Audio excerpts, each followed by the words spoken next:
bakunzi b'urubuga rwa Vuga Yesu TV turabaramukije mu izina ry'umwami wacu Yesu Kristo. Abari kure n'abari hafi turabaramukije. Hano imbere ya kamera turi kumwe n'umukozi w'Imana, kiri muto, umupasiteri, akaba n'umuririmbyi. Rero turamuhaye ikaze muri studio. Hanyuma aheze aca turamutsa, amaze kuturamutsa aca dusengera imbere yuko adubwira ku ijambo. Turamuhaye ikaze. Eko reka ntangure ndabaramutsa abariko baradukurikirana kuri no mbonesha kure ya Vuga Yesu TV. Turabaramukije aho muherereye hose. Ndazi ki ikurikirana n'abantu bari subiramo.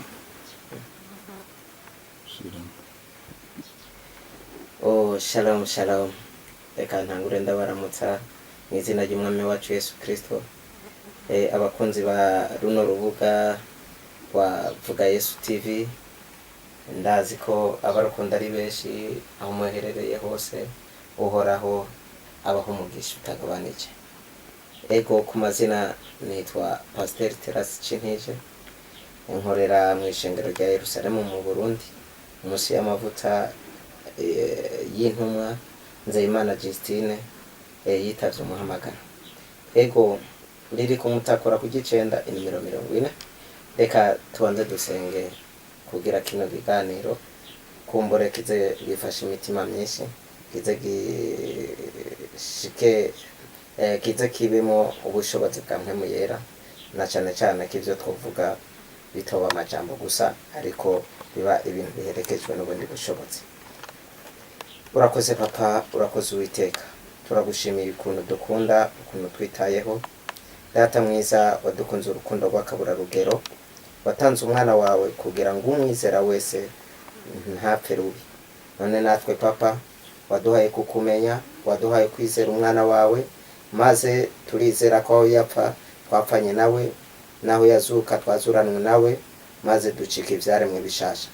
Ubu ntitugira isoni zo kuvuga kuri Imana, ntitugira isoni zo kuvuga ko turi abana bawe, kuko data mwiza twamaze gutahura ubucuti dufitiraniye nawe.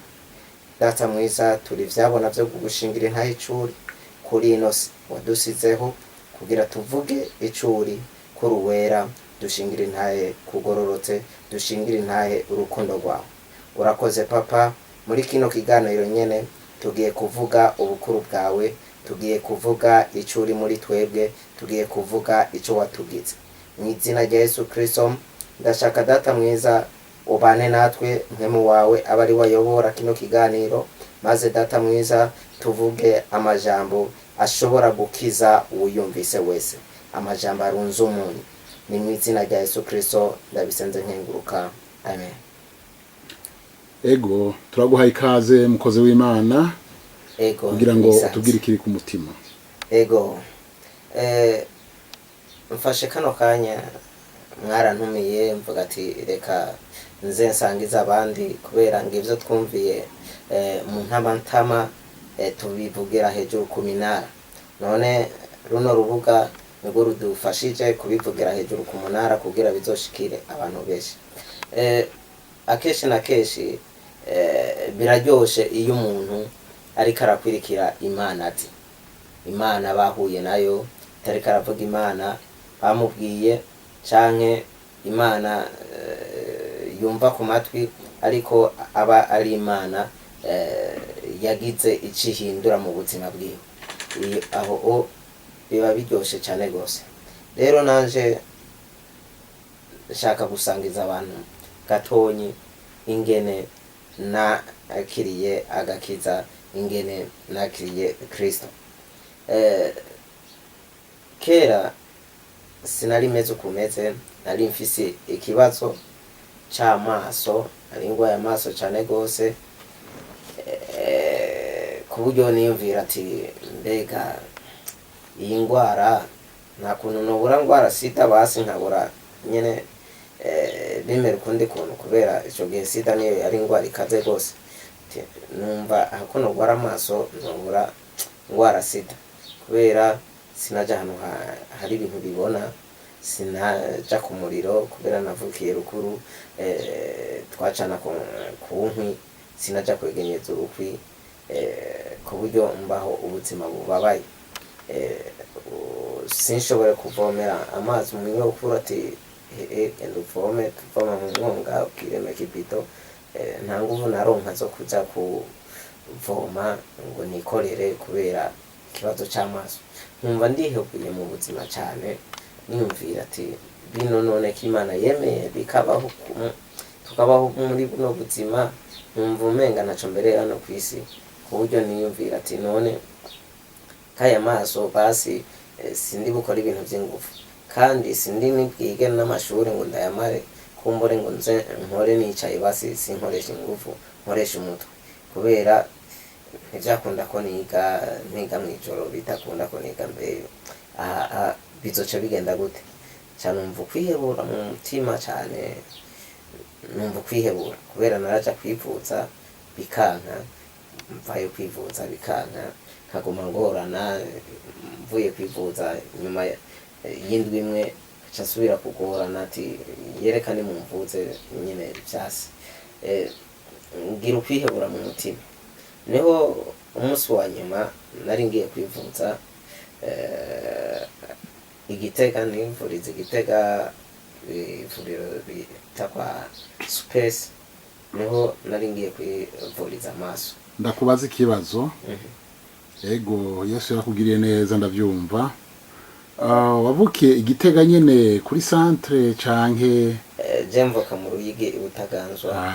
Bandanje kwijambo. Ego nacenze Igitega nje kwivuza nyene, vyansaba ko nigaba nza dimanche kugira nzo kwivuza kuwa mbere.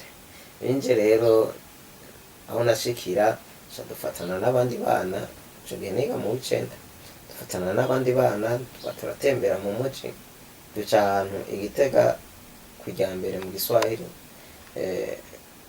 hariho ishengero ryitwa Revival Church, bavuga ati aho hantu hariho igikorane, tibatumiye abaririmbyi, ndetse ngo baraza no kwerekana sinema. Umbe ndakubaza ikindi kibazo. Ego. Wumvise ko aho hantu hari igikorane muri iryo shengero. Ego. Muri ico gihe hari bwabo muririmbyi? Kuririmba nari nsanzwe ndabikunda, guhera imyaka jeyo namye n'umuntu ayubira mu byo kuririmba, ndetse naririmba indirimbo zo guhanura mu kibano, ibiki byose. Je nari nsanzwe ndumuririmbyi, muga sinaririmba ivy'Imana. Nararirimba ivy'iwanje byo guhanura abantu, abana batwara abana ku ishuri, indirimbo nahereye ko yitwa Nta mwana n'ikinono, hari team twarimo n'abandi bana nyene turaririmba indirimbo yaravugijwe katari gake kuri Nderagakura, indirimbo twise Nta mwana n'ikinono. Nari nsanzwe ndumuririmbyi, rero numvise ahantu baza kuririmba ngo y'abaririmbyi, byaranyatiye, nisanga nanje nemeye ati hoge tujana. Muga abandi bo bavuga ati bagira baje kuraba sinema, nanje kubera nari mfise ikibazo cyo kutaraba ibintu bibona amaso atari kubinyemerera, bavuze ati reka rero nanje nza guprofita ndaba bo baririmbyi. Ndibuka bari batumiye uwo bita Joseph Munga, umunyarwanda, uwo yumve ko ugukizwa kwanje agufitiyemo igitsibo.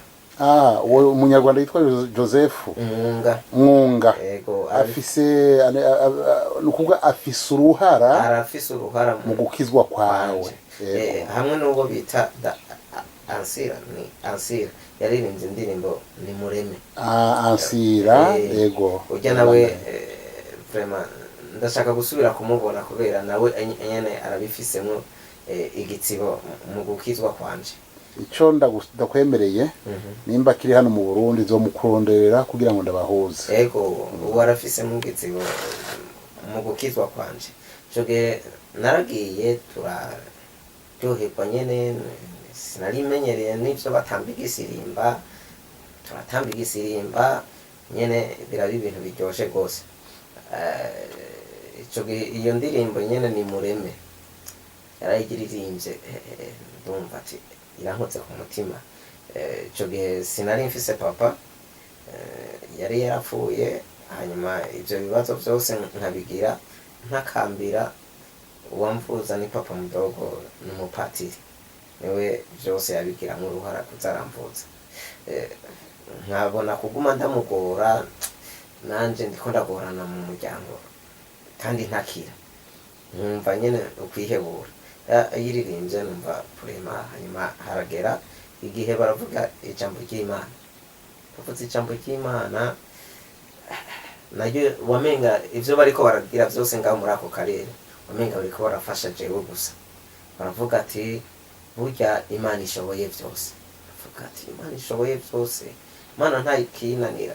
Ivyo nkavyumva none nkibaza ikibazo, none kishoboye vyose nanje kidashoboye ivy'iwanje, ko ndiko ndababara nk'uku kuntu mbandanya mbabazwa kandi Imana ishoboye vyose, kubera ko itari gukuraho zino ngorane igakuraho satani nyene tukabaho ubuzima bwiza. Hanyuma baza kuvuga amajambo akomeye, n'ubu mbandanya nibuka yofasha n'ubundi muntu wese azokumva n'amajambo azokumva ino ntahe. Ariho amajambo Timotheo wa kabiri, Pawulo yandikiye Timotheo wa kabiri 3:5. Baravuze amajambo yatumye ngira ukwizera ngo bafise ishusho yo kubaha Imana ariko bagahakana ubushobozi bwabo. Abameze batyo wame ubatera ibitugu. Subira usome iryo jambo neza. Ego ndarisubiramo. Bafise ishusho yo kubaha Imana ariko bahakana ubushobozi bwabo. Abameze batyo wame ubatera ibitugu. Aya majambo yaranshitse mu kindi gicapo. Abantu turafise ishusho yo kubaha Imana tukavuga ati kishoboye byose, ariko tukahakana ubushobozi bwayo. Ubushobozi bwayo ntitubwizere kishoboye byose naho tubivuga ku muntu. Nanje nagiye kumva no kwizera ko Imana ishoboye byose, ndemera ubushobozi bwayo kishobora no kunkiza amaso yanje akaba mazima. Numva nyenda birakuze muri jewe, numva kwizera Imana, numva ati ndumva muri jewe ko mu mugambi w'Imana itari yaremye ko mbaho nabi, kubera Kristo yarapfuye arazuka kugira jewe isubire kubaho neza. Nza kumva Kristo yadusigiye mu byo yadusigiye, ntiyadusigiye stoke y'umuceri n'ibiharage ngo ari byo bizotubesha. Yavuze amajambo akomeye usomye Abaroma 1:17 ati umugororotsi azobeshwaho no kwizera kwiwe. Ukwizera niko gutuma, niko yadusigiye ngo ariko kuzotubeshaho mu gihe dukeneye iki, dukeneye amagara meza, dukeneye gukira, nivyo bitubeshaho. Jewe maze gutahura ayo majambo ndavuga ati reka ndizeye Imana vraiment, numva nkunze Imana ukundi kuntu. Hageze guhamagara abakizwa nabaye uwa mbere, cyane umva umenga no kwakira uwo Kristo vraiment, nanje nyemeranya ko yampfiriye akanzukira, ndamwakira. Hanyuma ikoraniro rirarangira, baca mu mwanya wo kwerekana sinema. Bageze mu mwanya wo kwerekana sinema, nanje nasanze ndiko ndayiraba yerekanye sinema ya Yesu, barerekana pariti ya mbere. Ihetse pasiteri arahaguruka kugira asigure ivyo twaravye. Nca nibuka nanje ko ntahora ndaba ibintu bibona, nca nibuka nanje ko nabiravye. Nca nibuka ndiyumviriza mu maso, kumbe nakiza amaso, kumbe nyene nakiza. Nca numva kuryoherwa cyane, kumbe namaze gukira. Kubera iki narayiravye ndumva mu maso sindiko ndababara, kare ngiye no kwegenyeza umuriro vyaca vyanka, nkaca nzungurirwa, nca numva umutwe uramenetse, nkaca ngomba no kugwa hasi. Mugabo uwo munsi naravye filime yose ndayiheza kandi meze neza, numva meze neza. Ireka nca ngenda niruka mbwira pasiteri tirika nakiza amaso. Nca nsengera manishimwe senga aransengera, birahera. Mugaca ngira ikibazo mu nyuma. none biza kugenda gute ninasubira inyuma ko patiri ari we yampaye amahera ngo nje kwivuza, ninagenda ntivujije nkamubwira ati baransengeye ndakira, biza kumera gute?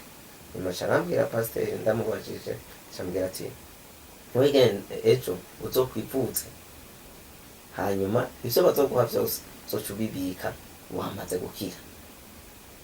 Nagiye baramvura, imiti bampaye n'amarori bampaye ivyo ca ndabibika, nizera Imana ko nakize.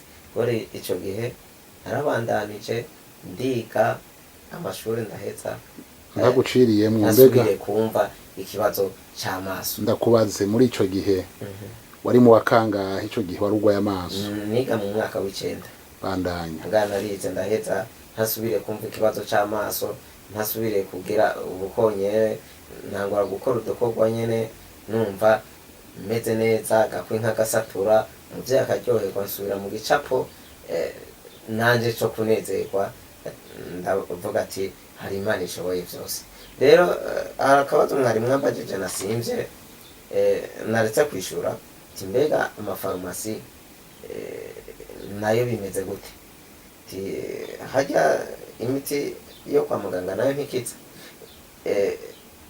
Wizeye intahe y'umuntu y'Imana yo bibara agahita. Nimba wizera ko Imana ishobora gukoresha umuntu hanyuma akagira icyo akoze kugira ukire, kubera iki utokwizera ko Imana nayo yogira icyo ikoze kugira ukire? Ego urakoze cyane. Umuti utarabandanya urakoze cyane. Nivyo Imana ikora mu nzira nyinshi. Abaganga n'abakozi b'Imana n'abanyabwenge Imana yahaye ubwenge. Ego. Hanyuma irashobora kubakoresha icishije mu miti, Imana igakiza indwara icishije mu miti. Turabona dusoma ijambo ry'Imana ko na Luka yari umuganga, nicyo gituma Imana ikora mu nzira zose. Bandanye. Ndakavuga ko nako kantu kubizera Imana ntiyavuze tuzokoresha imiti. Kubizera Imana ikibadonda, usomye muri Mariko 16 guhera ku 16 ukamanuka, guhera ku 14 ukamanuka, yaravuze ibimenyetso bizoba kubizera ngo ni ibi n'ibi n'ibi, bazovuga indimi nshya, bazogira nte, bazorambika ibiganza ku bagwayi bakire. Umuti w'abantu bizera uri mu kiganza wose, indwara zose bazirambika k'ibiganza, hanyuma indwara zigakira. Indwara zirakira, mu biganza hari umuti w'indwara yose. Kwa muganga bararinda gupima ati turabiye indwara arwaye ariyo, mugabo kubizera umuti w'indwara zose kurambika kw'ibiganza. Urakoze. Mpora ndaba usomye mu byakozwe n'intumwa, Pawulo hari ahantu yagiye n'umuntu agwaye yacibwamwo amaraso, yamuhaye ibintu hano, yamurambitse k'ibiganza, hanyuma arakira. Usomye byakozwe n'intumwa 28 umenga umurongo w'icenda 28 umurongo w'icenda, bavuga tubasanga ayo majambo kugira afasha abantu. Se wa uhere ku mirongo 8 havuga se wa Pupiliyo yaragwaye inyonko kandi agacibwamwo amaraso, maze Pawulo yinjira iwe arasenga, amurambika kw'ibiganza aramukiza. Nta bintu yamuhaye hano, nta miti yamuhaye, yamurambitse k'ibiganza, gucibwamwo amaraso wiyumvira ko ari ibindi bintu wocu ufata imiti nyene yubwirana, muga no gucibwamwo amaraso umuntu akabirambika k'ibiganza agakira. Abagwaye inyonko ya malaria yabarambika k'ibiganza bagakira. Umuti w'indwara zose kubizera uri mu biganza, ariko kubatizera baca babafasha nyene, baca babagereranya n'ibintu byo kubafasha. Ego. Urakoze cyane. None ubuze uti abizera bose nta numwe akwiye kuja kwa muganga, bakwiye gusengerwa canke kwisengera, kuko ugukiza canke umuti w'indwara zabo zose uri mu mu kiganza. kiganza. Umviriza n'ijambo ry'Imana, ijambo ry'Imana niryo kuri, niryo tugirirako, niryo twireferako nk'abana b'Imana. Umviriza niryo twisunga, niryo twisunga. Nk'uko umviriza Yakobo ingene yabivuze. Yakobo 5:16 uwa 15, kandi ugusenga ufatanije no kwizera kuzokiza. Reka mpere ku 14. Muri mwebwe namba hari uwugwaye, natume ko abashingantahe b'ishengero baje kumusengera, bamusige amavuta ya elayo mu izina ry'umwami wacu, kandi ugusenga gufatanije no kwizera kuzokiza umugwayi, umwami azomuvyura. Amen. Urakoze cyane. Umugwayi ntibatubwiye ngo umwirukane kwa muganga, batubwiye kubizera umwirukane ku bakozi b'ishengero. Kutizera iruka kuri ivyo wizera nyene, yiruka kuri ivyo wizera. Wizera muganga nyene sinokubwira ngo ucuza kwizera umukozi w'Imana, kuko ni wagendayo ntuzokira. Kwizera wizeye muganga, ni muganga gukiza. Wizeye ijambo, ni ijambo rigukiza. Urakoze. Reka ndakubaza ikibazo. Hano turi mu kiganiro, kandi kugira ngo abatwumviriza baze bafashwe n'ibyo turiko turaganira. Ibibazo ndiko ndakubaza nivyo n'abandi kubaza. No kuvuga rero abakristo, umukristo yivuza abakoze icyaha cyange. Reka ndabivuge muri ubu buryo.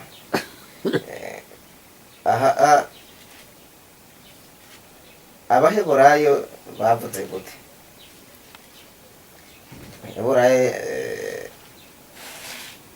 Abaheburayo 11 umurongo waho wa 6 bavuze ati, kandi utizera ntibishoboka ko ayihimbara, kuko uwegera Imana akwiye kwizera yuko iriho igaha impera abayirondera. Rero umuntu atizera Imana, sivyo bishoboka ko ayihimbara. Umuntu agiye kwizera ibindi bintu, ni nk'umuntu byase basi ko yihangana akaja kugura ikapoti kuri farumasi. Hajya byose ni miti. Ubu kwiye kumva isoni nk'ujya agiye kugura ikapoti kubera ugiye kwifashisha. Ukwizera kwacu twigera Imana twizeye byo kurikiriho. Uvuga ati nk'uko b'abahungu batatu bagize ubwiza ati, nibwo Imana itodukiza ntitwokwemera gusenga ivyo.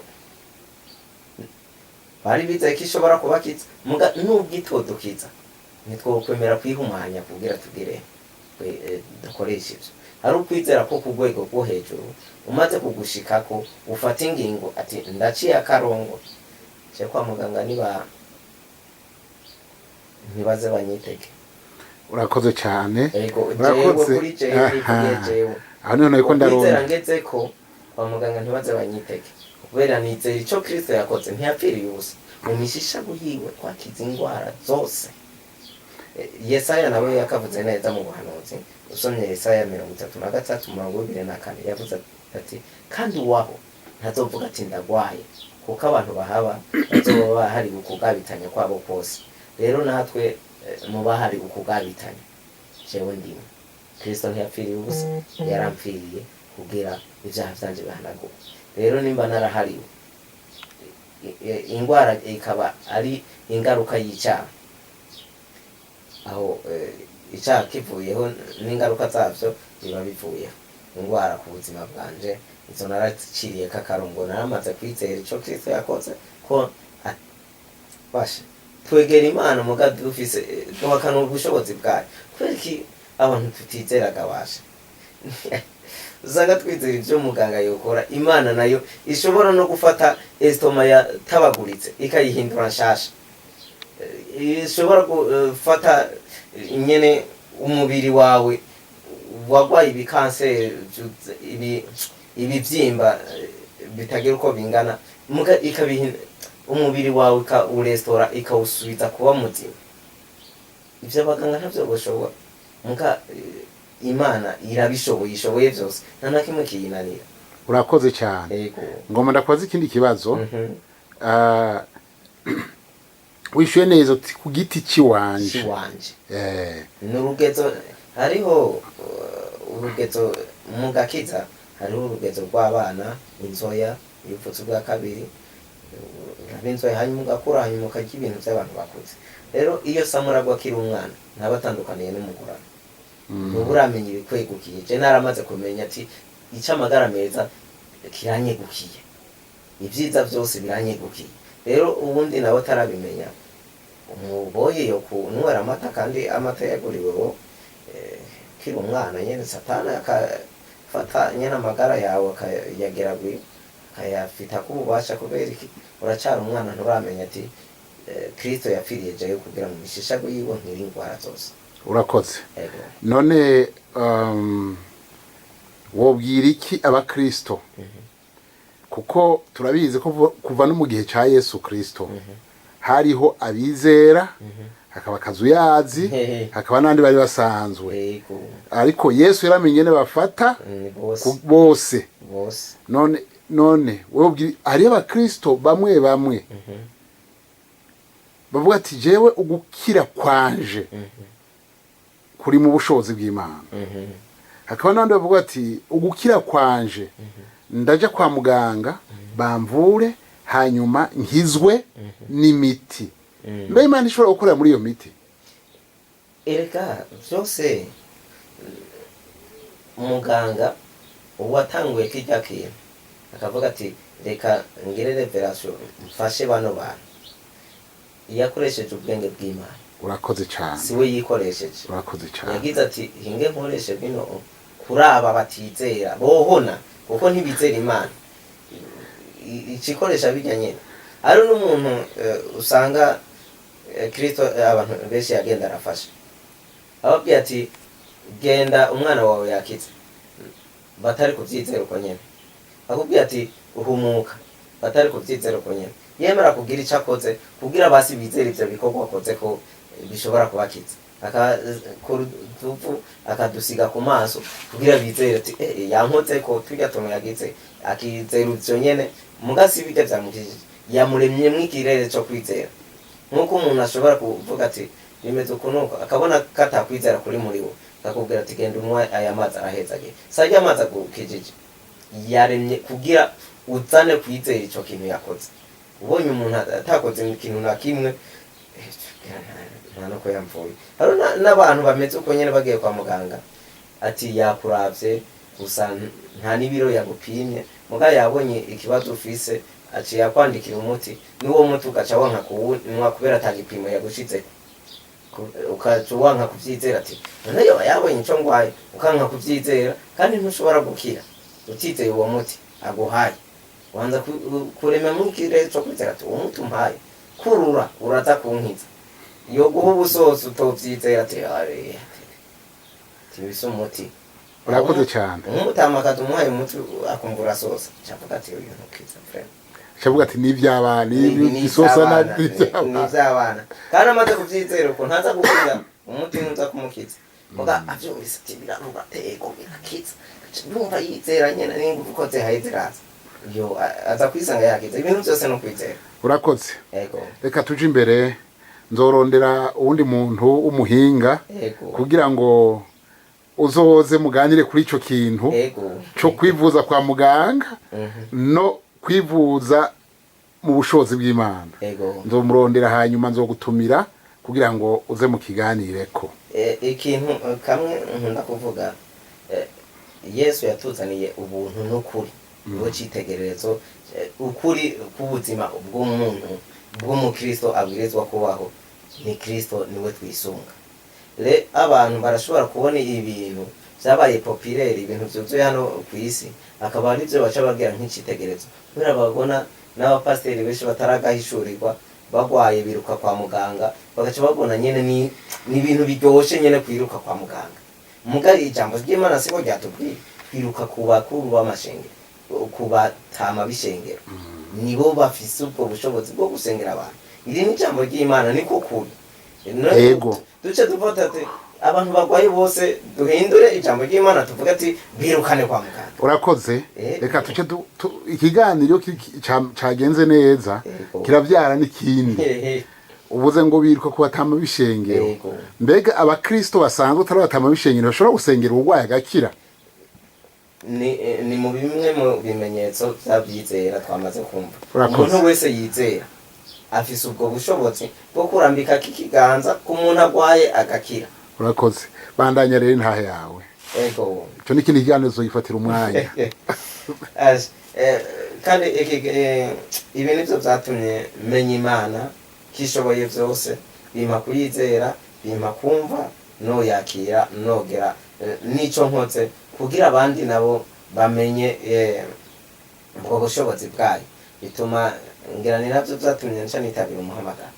Numva ati bino bintu sivyo kwibikamwo, reka ndabisangiza abandi, ndayikorere mbinyego yayo nyene, kubera namaze kubona ntahandi hari ubuzima buryoshe atari muri Kristo, kubera yaradutsindanishirije. Mu bindi byose wobamwo, mu bindi byose wokora, nta munezero usanga nko muri Kristo. Amen. Umugisha w'Uhoraho uratungisha. Amen. Ariko umugisha wa Satani uratungisha, navyo nyene ndavyemera, mugabo huzuyemwo umubabaro. Nivyo akanya gato. Huzuyemwo umubabaro. Ushaka ubona umuntu nga abaye huku nyene ubone nyene umenga yarahise, muga umubabaro muri we hari ikibanza cy'umubabaro mwinshi. Nico ijambo ry'Imana rivuga. Usomye muri Yobu 14 umurongo wa mbere, niyo definition mvuga nka axiom iriho idahinduka, udashobora gukomantako. Umuntu wese yavyawe n'umugore amara kuri nosi igihe gito, afise dire limite yo kubaho hano, ubuzima bwiwe bumara hano kuri nosi, kandi abumara uwo mwanya awumara yuzuyemwo amaganya, yuzuyemwo umubabaro, yuzuyemwo imihiro tagire kwivuga. Ariko Imana ishimwe ko kubizera uwo mwanya muto wo kubaho tubaho kwizishimwe ryayo, tuvuga ubukuru bwayo, tubaho dufise ibyo dushima Imana, tubaho tunezerewe, kuko mu byo yadusigiye umunezero n'amahoro biruta uko vyamenywa n'umuntu wese. Ego, urakoze cyane. Turumva ko Yesu Kristo yakugiriye neza kandi numugira neza cyane rwose. Ni abasore benshi bakiri bato nkawe, wewe noneho ubu nturi umusore, uri umupasitori, urubatse, urumva Yesu yakugiriye neza. Burya iyo udakizwa ntuba warubatse ukingana gutyo. Era cyatumye niko ndavyiyumvira, nagomba ukimbwira naco icyatumye uca wubaka ukagira kugira ngo ugire urugo, no kugira ngo uzoshobore kurongora ishengero ubusho bwa Kristo atayigusamaza hirya no hino. Nibaza ko ari uko bandanye. Hari zaburi maze imisi ndiko ndarimbura ko ya 34 umurongo wa 6 sinzi karubundwi sinibuka neza. Ravuga ati imikunza y'intango yoburanirwa, kaburanirwa kaburi iki ifata ifungura, ariko abiteze Uhoraho nta ciza na kimwe bazigira. Umuntu akoresheje ingufu ziwe kuri inosi hari ibintu byinshi atoshikako, ariko umuntu amenye gukorana n'ingufu z'Imana hakajamwo ukundi kubaho, uwo kutera uja imbere biroroshe gose, kubera hari utujyango tugenda twuguruka wibaza ngo namayeri yiwawe, samayeri yiwawe, kubera ni Imana ishoboye byose.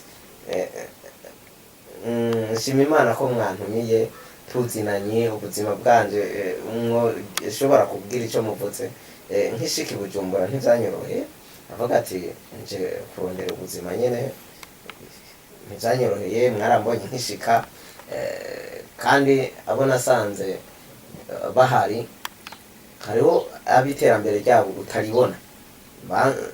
Mu mwuga nashitse nkora hari abo nasanze bawukora, umugabo iterambere ryabo utaribona, muga jewe mu mwuga nkora nawufashe nk'uwo kujisha amahema kugira nkore igikorwa c'Imana byoroshe, ndabona mu iterambere kandi nkabona mu ngendamo no kugira neza kw'Imana. Imana iraba n'umufasha dukwiranye bigenda neza, kandi yagiye yugurura imiryango. Ndibaza warabibonye byari by'ubwiza, byari bimeze neza.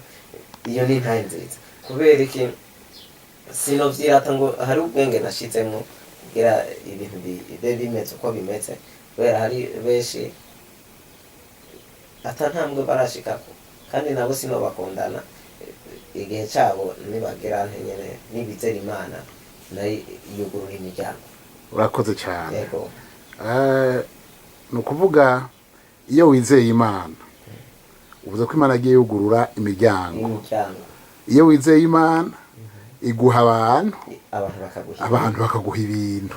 Rero iyo niyo nzira Imana yacishijemo. Urazi gene usa neza, Yesu akwetsagira.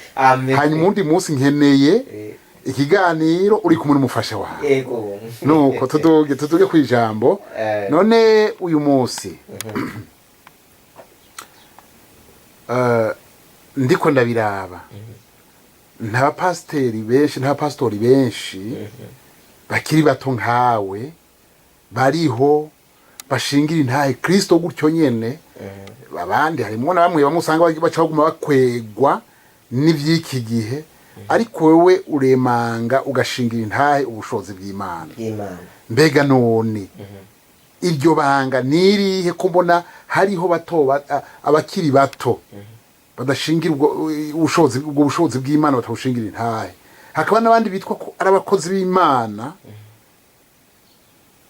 ugasanga gushingira ubushobozi bw'Imana, gushingira intahe ubushobozi bw'Imana birabagora.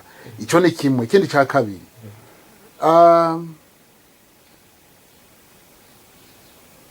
hari n'abandi bakozi b'Imana mu gukorera Imana kwabo bariko barasenga, nibizazane mu bantu uyu munsi.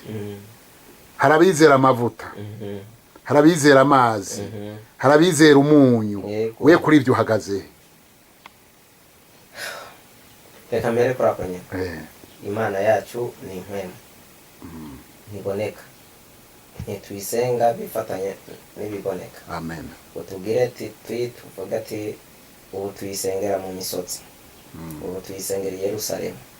Oya, ubu umuntu wizeye Imana, ijambo ry'Imana ritubwira ati uzonyizera nzoza na Data tube muri we.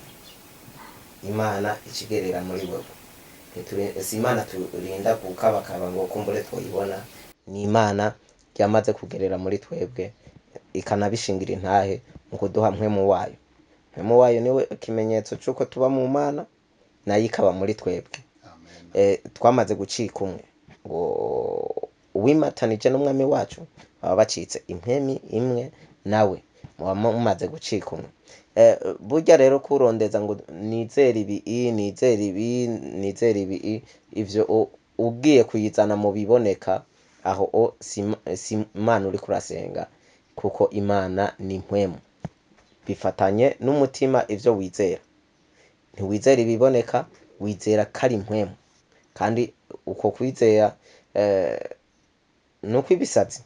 Nkubu nizeye ko aho Kristo yapfanapfanye nawe nibisazi, kaho yazukana nawe nibisazi, yapfuye ntarabaho. Muga ndizera nyene kirya gikorwa cyakozwe. Ndizera ko kirya kimaze cantangiwe, atakindi gikenewe, ari kimaze cantangiwe kugira nakira ukugororoka kw'Imana nzima. Rero abazana ivyo bizazane mu bantu, Imana ibababarire kabisa. Imana ibababarire cyane, kubera ntibinjira mu bwami, n'abagomba kwinjira barabatangira. Nabo abo bantu igihano cyabo kirateguwe. Imana bisabwa ko tuyizera. Definition ni imwe gusa, ngo twizeresha umutima ko Kristo yapfuye akazuka, hanyuma tukavyaturisha akanwa tukaba tubaye turose agakiza.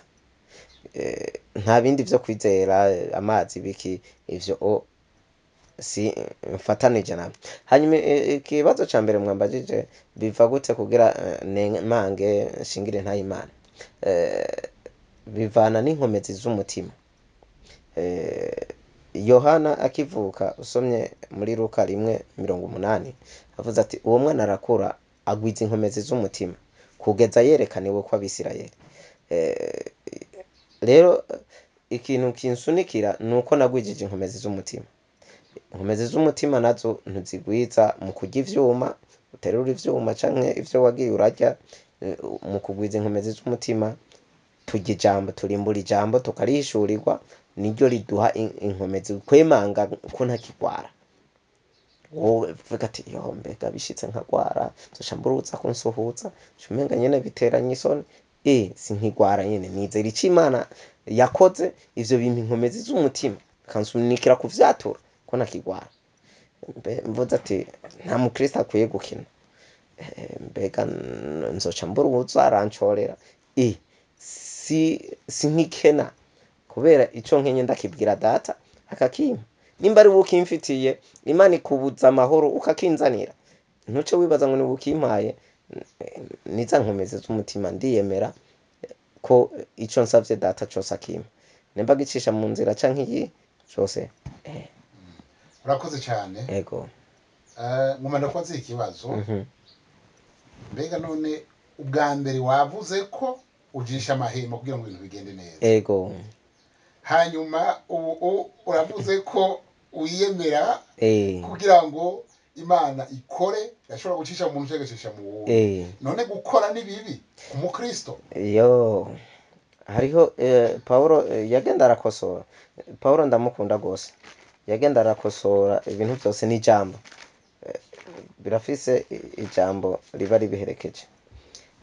Abi Tesalonike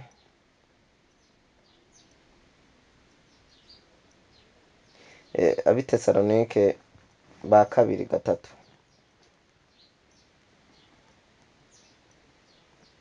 Chete Paulo yandikiye Abitesalonike ba 2:3 gakosora ko ubicete Paulo yandikiye icete Paulo yandikiye Abitesalonike 3 yaravuze amajambo akomeye.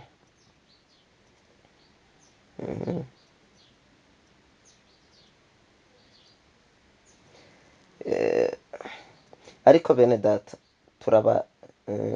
turabagera mu izina ry'umwami wacu Yesu Kristo kuzibukira mwene data wese agenda asaragurika canke adakurikira ivyo mwashikirijwe. Natwe ubwanyu murazi ingene mukwiye kutwigana, kuko tutasaragurika muri mwebwe, ntitwarya ivyo kurya vy'umuntu n'umwe ku busa, ariko twagera ubutame n'ubucumukure dukora ku murango no mw'ijoro, kugira ngo ntitugire umuntu muri mwebwe tugora. Urumva hariho abagenda baca bavuga ati dukijijwe duca tubwira gusenga, dusenge gusa Imana izodutunga. Ariko umuntu wese atungwa n'igikorwa, tuzorya ivyamwa vy'ibikorwa dukora. Niko n'ijambo ry'Imana rivuga, Imana izohezagira imirimo y'amaboko yacu. Irifo ko ico Imana yateke muri twebwe nko gufasha, tugira ico dukoze Imana igahezagira kirya nyene. Nk'ubu uriko urankoresha kino kiganiro, Imana ihezagira muri ibi nyene uriko urankoresha, hanyuma ukagenda uhezagirwa nawe muri ibi nyene, nimba ubikoze ku bw'inyungu ya Kristo. Kenshi na kenshi mwatubereye inyishu, umuntu arashobora kugira ikintu akabura ahakivugira, sivyo? Ndi umuririmbyi nkashobora gusohora indirimbo nkabura n'iradio ishobora kumvugiriza iyo ndirimbo. Kubera iki? Bose bazana ati zana wewe ariko ko uja urondera amahera ya studio gutanga kugira message ikwira amahanga yose muga iciyizibirwa nawe ucuvuga ati hariho abafite ivyo bavuga vyofasha abantu benshi hanyuma bashikire nk'uko babitegerezwa ugaca ugira iyi initiative tireka nzoze ndabaha akaryo babivuga bifasha amahanga ni ku bwa Kristo Imana izohezagira bino nyene. Urakoze cyane. Umviriza rero ngoma ndakubaza iki kibazo. Ego. Numvise ko umuririmbyi. Mbega hari indirimbo umaze gusohora?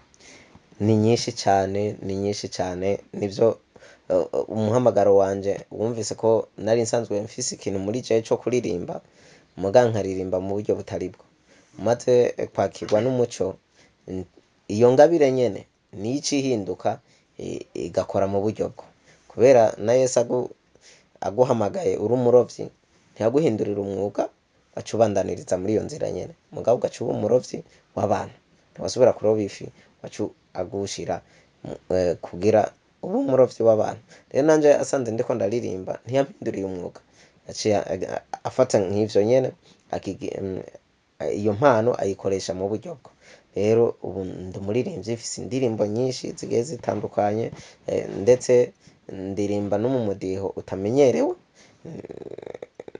ndabivuga mu buryo bwo kwivuga amazina ndarapa message cyangwa ubutumwa ntanga mu ndirimbo ndivuga amazina nkarapa nkavuga ubukuru bw'Imana nkavuga icimana yatugize biciye mu kwivuga amazina. Urakoze cyane. Nagoma ndakubaze. Izo ndirimbo mbego uwo zirondera umuntu yozironderera he? Wandika Pasteur Terence Cintije umusanganguzi kuri YouTube ucuzibona ariko hari zifise amasanamu zigera kuri kuwa kane itariki 5 z'uku kwezi nyene ku 12 2024 nzoshirako iyindi video nshasha igira zitandatu zikwira video zitandatu ariko n'amaudio arenga kuri 6 nyene umva ni indirimbo nyinshi. Urakoze cyane. Bakunzi b'urubuga rwa Yesu TV turabateye akamo kugira ngo muje kuri uru rubuga rwa Cintije Terence subiramo ko gwanditse wandika Pasteur Terence Cintije. Urakoze. Mumushigikire mwibuke gushira ko s'abonner na j'aime na partager n'uru rubuga nyene rwa Yesu TV mwami mwibuka gushira ko s'abonner partager na j'aime ntimuze mwibagire kandi na commentaire zirakenewe uko iyo mushize ko commentaire mukavyandika natwe hari ibyo duhindura canke tukongera kumudushimira mukadushimira mu bahezagire.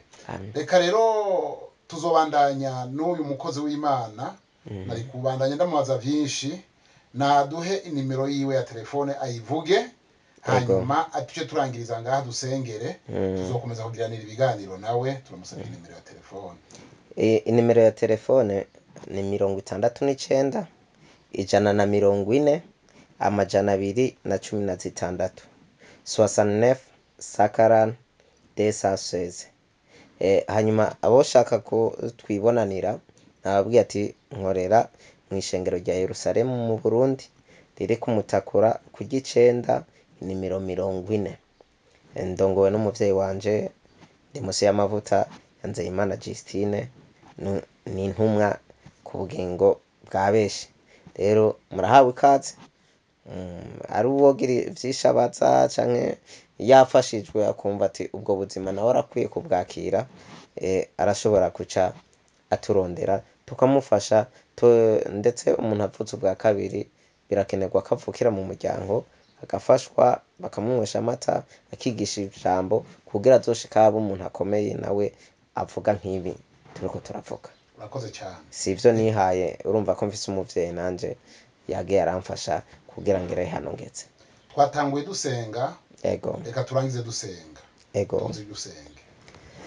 Urakoze papa turagushimiye kugira neza kwawe twagize ibihe vyiza ijambo ryawe ni rizima rirahishuwe mpemu w'ubuntu ari kuri twebwe mpemu wo guhishurirwa ari kuri twebwe kandi ngaho ijambo ryawe rihishuwe rizana umuco nizera uyu muco ugiye kumurikira amahanga agiye kuva mu mwijima, amahanga agiye kuva mu kubohwa kubera abantu bishwe no kutamenya. Data mwiza, turatahura ico Kristo yaducikiye, maze data mwiza abantu bamenye ko Kristo yaducikiye ukugororoka, yaducikiye kwezwa, yaducikiye gucungurwa, yaducikiye ubwenge buva kuri wewe. Mu izina rya Yesu Kristo, ivyo nitwabimenya maze turushirize gukayangana kuri ino si, tubeho tutuzuye amaganya, ariko data mwiza ya mvura isubire igwe ku giti, maze naho coba carumye gisubire gitotare kibe kizima, hasubire kubaho ivyizigiro vy'ubuzima. Mu izina rya Yesu Kristo, nizera ko kino kiganiro kigiye gufasha imitima myinshi kandi icubahiro kizoba icawe. Ni mu izina rya Kristo nsenze nkenguruka, amen. Amen.